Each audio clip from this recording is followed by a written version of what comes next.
He thought he could get away at the end of the Shining review.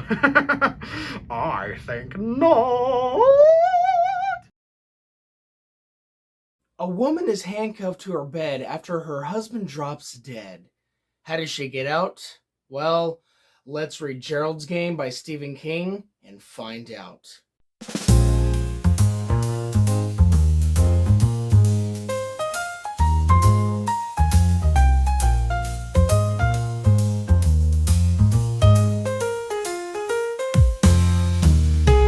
Welcome back to BG's Books. I'm Mr. BG, and today I will be reviewing Gerald's Game by Stephen King. So, Gerald's Game is a bit of a weird one. It's a more adult story than what Stephen King usually writes. So I'm not going to be able to explain, every single thing on how exactly our characters got into the situation that they did, because that's just really dirty, and I don't really want to discuss, anything too dirty in my reviews. Basically, all you need to know is that something romantic was trying to happen, and then it backfired. So that's kind of how the plot got set in motion. But anyway, the thing about Gerald's Game is that people either really love it or really hate it. Mostly hate it because if you go onto Goodreads, it's actually Stephen King's lowest rated book ever, at least on Goodreads, which was very surprising because, spoiler, this book's actually pretty good. There is one scene that I'll get into in the actual summary that certainly is something, but outside of that one scene, the rest of this book is actually just really good and really solid, and I don't know why people hate it so much. But anyway, to explain what it's actually about, I guess I should actually get into the summary. So, let's go do that. So, Gerald's Game begins with our main character, Jessie Burlingame, handcuffed to a bed by her husband, Gerald. And so, the thing about Gerald is that he's a bit of a weirdo. He's a big-time lawyer, but yet he also really wants to, rekindle his romance with his wife, Jessie. So he buys 2 pairs of handcuffs, and he takes her over to a summer house that they have on Kashwakamok Lake. I hope I'm saying that right. And what he does is he handcuffs her to the bed. And so at first, Jessie's kind of okay with it. And then after a while, she's like, no, I want to get out. And Gerald's like, no, I'm not letting you out until I have my way with you. I know, pretty creepy. So basically, this goes on for a little bit. Jessie just kind of begs Gerald to let her out, but he doesn't. And so finally, it culminates in him trying to come on to her, we can say. And so she kicks him twice, and those kicks just do a lot of damage to him, and they do so much damage that he has a heart attack and dies. Yeah. And he never let Jessie out of the handcuffs, so now Jessie's just like, well, dang it. Basically, the entire book, or at least most of it, is just Jessie in these handcuffs. Sorry if you heard a popping there, I don't know what that was. But anyway, so, yeah, basically Jessie's just kind of in the handcuffs for a while. And over the course of the book, she starts to develop voices in her head. One of which is her old college roommate, Ruth Neary. Another one is a version of herself, which she calls the Good Wife Burlingame, or Goody for short. And then occasionally she has one called Nora Callaghan, who was her therapist back in the day. And so she just kind of has a lot of talks with these voices in her head and stuff, and we kind of learn a lot about her backstory. But in the meantime, things finally get interesting when a homeless dog, like a stray dog, comes into the open door because the door was never closed, and finds Gerald just sitting there dead and stuff. And the dog is very hungry, so I'm sure you know where this is going. So the dog starts to eat off pieces of Gerald, which is horrific to think about. And Jessie's like, no, stop, get away. And the dog's like, woman, I need to eat. Okay, just let me eat. And so basically what Jessie does is she somehow finesses her way to get an ashtray off of either a counter or the bedpost or something, and then throws it at the dog, and then the dog gets scared for a little bit. So that gets rid of the dog in the meantime, but Gerald is still very dead and partially eaten, so that's horrific. And then also at the same time, Jessie's thirst grows because she can't just like go up and get like some water because she's handcuffed to the bed. But luckily, Gerald had placed a glass full of water up on the bedpost, and so she has to like tip over like the board with the water, like angle it ever so slightly, and then she catches the water bottle or the glass of water at the end. Has to make a straw with like a weird envelope thing or like some sort of business card or whatever it is. Takes a sip and then puts it there for later. We will come back to that. So yeah, and then for the next little while, Jessie just talks with the voices in her head. You know, Ruth Neary, Nora Callaghan, the good wife. And that goes on for a while. But there's something that Jessie didn't really tell a lot of people back then. It's that back when Jessie was young, she witnessed a solar eclipse, which is, by the way, the same solar eclipse from Dolores Claiborne, which, if you remember back in my Dolores Claiborne video, I mentioned that those two were connected by that singular event. And of course, the Dolores Claiborne side of things is the day when she killed her husband. But Jessie's side of things is that while she was watching the solar eclipse with her dad did something a little questionable. I'm not going to get quite into it, but let's just say that it's certainly not something a father should be doing to his 10-year-old daughter. I'm going to leave it at that. But basically, yeah, and then Jessie also mentions that she, like, saw a vision of something, a woman knocking a man who was her husband down a well, which is, of course, the Dolores Claiborne thing. So there you go, both of them connect. Dolores Claiborne mentions that she saw Jessie doing stuff, and then Jessie mentions that she saw Dolores Claiborne doing stuff. So there you go, they both connect. Anyway, moving back on to Gerald's game, Jessie just has to kind of like relive these horrific memories while she's in the handcuffs because she has nothing better to do, and she's just talking to voices. And so stuff just kind of goes like that until night. And this is where the really spooky stuff happens.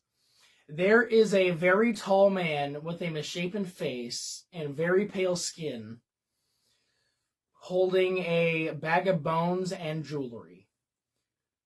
I'm going to make a reference to Stephen King's book, A Bag of Bones.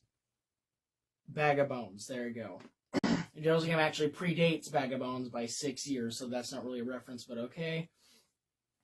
Anyway, so Jessie's like horrified by this guy, but she doesn't know if it's a vision that she's having due to her delirious state or if it's actually real. And so she's just kind of terrified right now, but the man tells her, I will come back to get you tomorrow night. So then Jessie's like, okay, I got to escape by tomorrow night. I just have to. There's no way around that. And so basically she sleeps and then has more horrifying memories of what her father did to her and covering it up and not telling the mother and everything. Basically, after the father did what he did, he was basically like, okay, Jessie, after this conversation, we never mention this again. And she's like, okay. So then she wakes up, and then she finds two things that lets her know that maybe the guy was real after all. One is a bloody footprint in Gerald's blood that was left over, and the other one is, I think, a bone. I can't exactly remember. I do apologize for that. But there's two things that lets her know that it's real. And so now she starts to go crazy. She's like, okay, I really got to get out of here now. So basically what she does is she tries everything she can. Like, she's further getting dehydrated. She tries this maneuver called skinning the cat, which, from what I can understand, is like rolling yourself backward, like pushing yourself out like this. I think, I don't really know. I don't remember what the maneuver entails, but I think that's what it is. If that's not what it is, then that's my bad. I don't know what skinning the cat is. And then skinning the cat doesn't work. So she finds a lotion bottle or like facial cream or whatever. It's like a moisturizing cream or whatever. So she tries that and she's about to succeed with it, but then the dog comes back and scares her, and so the cream bottle falls on the floor. So then she's like, dang it. Anyway, so out of options, she just accepts that maybe she's just gonna have to stay there. Until, and this is where the really graphic stuff comes in. So I'm sorry for what I'm about to tell you, but I have to tell you for the sake of recapping. So basically, she realizes that the only way that she can really get out now is if she lubricates her hand enough to slip out and to lose some of her mass. So remember that glass of water from the beginning? Yeah, this is where that comes back. So what she does is she slams down her wrist, smashes the glass, and then luckily there's like a very jagged edge of glass. So then very painfully and excruciatingly, she cuts open her wrist like this. And then that's that. And then she turns it over, cuts over the other side of her wrist. And then this is a process called degloving, by the way. So I'm sure you know where I'm going with this. So as she slips her hand out of the handcuff ever so slightly, her entire hand skin just comes off. I'm sorry for the graphic detail, but I just have to mention it. So basically, she rips off like the entire skin of her hand, just like tendons and muscles showing, which is very painful and very squeamish, by the way. I'm going to get to that in my thoughts section, but that is not right. Anyway, so she's like in a lot of pain, but she finally gets her right arm, this one, right out of the handcuffs. And so she gets off the bed and then basically has to move the bed with her to get the key. So she like wraps up her hand, gets the key, unlocks the handcuff, and then boom, she's out. And so, of course, she just kind of passes out due to like blood loss and stuff, which is, expected. But she wakes up at night and she finds the creepy bone guy. And remember how he likes jewelry? What she does is Jessie slips off her wedding ring, gives it to the guy as long as he doesn't kill her, and then she just leaves. So she gets in the car and drives and stuff, scares off the dog one last time, and then as she's driving, she finds out that the man is in there with her, and so she crashes her car. So now we pick up several months later after the event. Jessie has gone through like 3 skin grafts and has a black, like, frictionless glove on her right hand because, her hand is healing. And she's decided to write a giant letter explaining everything that happened to her friend Ruth Neary, who, of course, was one of the voices in her head. And so basically what she goes into is that Gerald had a heart attack and it was a long time in the making and that it would have happened eventually. And also this guy that she met, his name was Raymond Joubert or something, Raymond Jabbar or whatever it was. And basically he is like a serial killer and a necrophile who basically digs up graves, well, specifically goes into mausoleums when graves are like too frozen over to actually dig, and then steals whatever bones from them, and then does something else incriminating with them. That's all I'm going to say, but use your imagination. Anyway, so Jessie and one of Gerald's lawyer friends go to this trial to see Raymond Jabbar or whatever his name is. And then he says, "You're made of moonlight. You're made of moonlight." Because he's actually called the Moonlight Man. And so what Jessie does is that she just spits in his face and leaves. So basically after that, Jessie's done writing. She decides to mail the letter to Ruth and then goes up to just have a nice nap and reflect on whatever just happened to her life. And that is how Gerald's game ends. How much do these handcuffs cost? That'll be $12, sir. $12? That's highway robbery! Do you not know who I am? I'm Stephen King! I'm a god!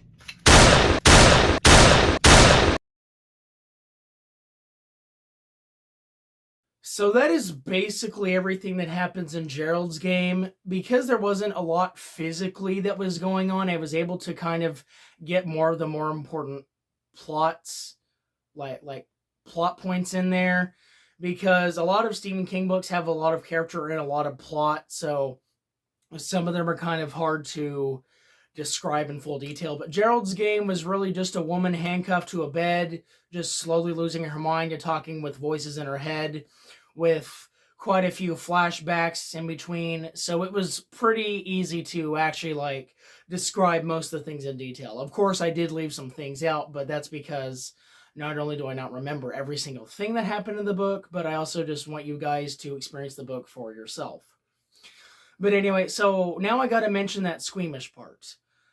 I, for one, was saying to a lot of people that the same scene in the movie, because there's a movie adaptation on Netflix made by Mike Flanagan, my favorite Stephen King director.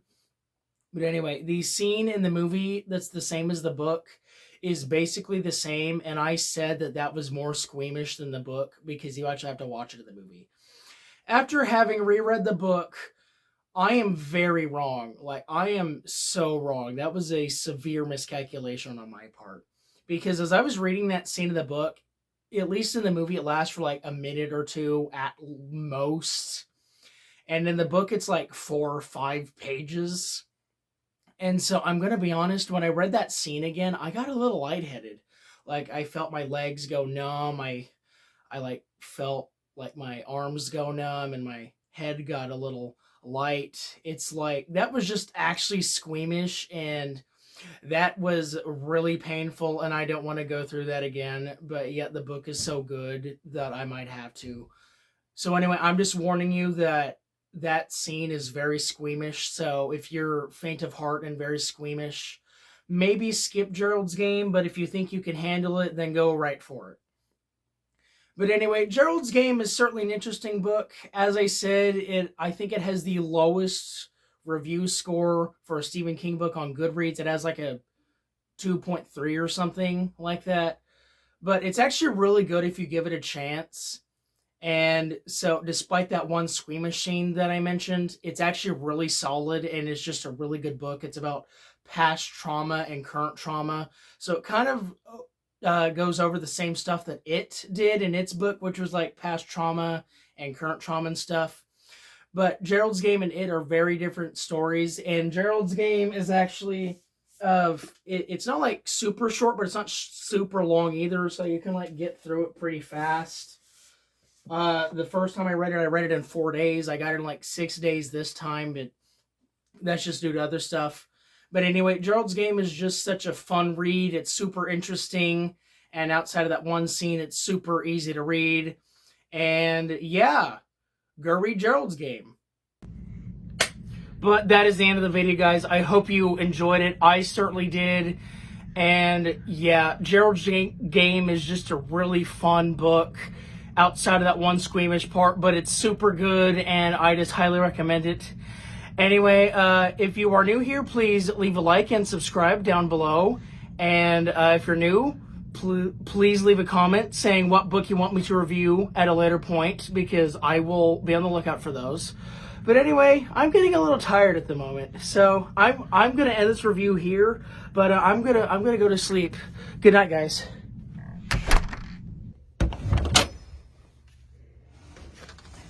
Guess who, sucker? What are you doing here?